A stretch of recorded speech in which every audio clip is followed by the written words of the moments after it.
So we're going to make this official momentarily.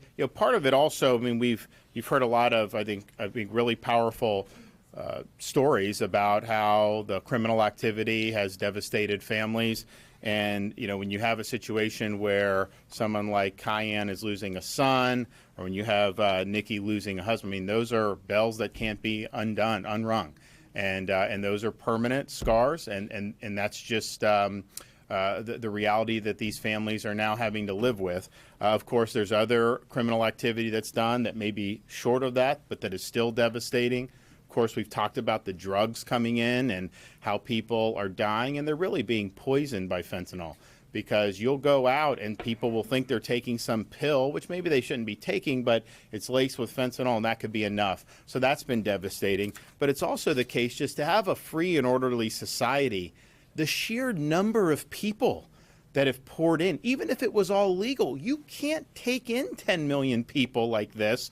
It overwhelms schools, it overwhelms healthcare, it overwhelms all the resources that are supposed to be dedicated to helping American citizens.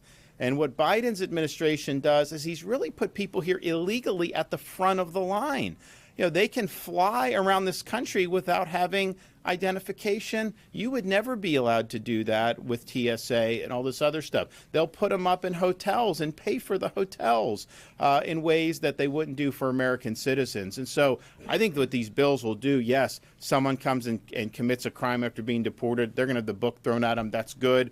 We're ensuring that these local governments can't recognize any of these rogue out-of-state licenses, making sure it's driving without a license is going to be treated very seriously if you're here illegally. I think it's all good. It will reduce criminal aliens for sure, but I think it'll also just be a disincentive that Florida, we probably have as many foreign-born as a percentage of any state, but we want people to do it right, and we don't want to have a massive number of people pouring. Look, we've got people pouring into the state from Illinois and New York and California as it is, and that's legally. We can't have an influx beyond that. We just wouldn't be able to accommodate it. So I think that this will help recognize that just a massive number of people pouring into a country, that just doesn't work. And it's been really, really devastating to a lot of these jurisdictions. They said they were sanctuary jurisdictions, so they were totally willing to talk the talk. Now when it's time to walk the walk, they're singing a much different tune.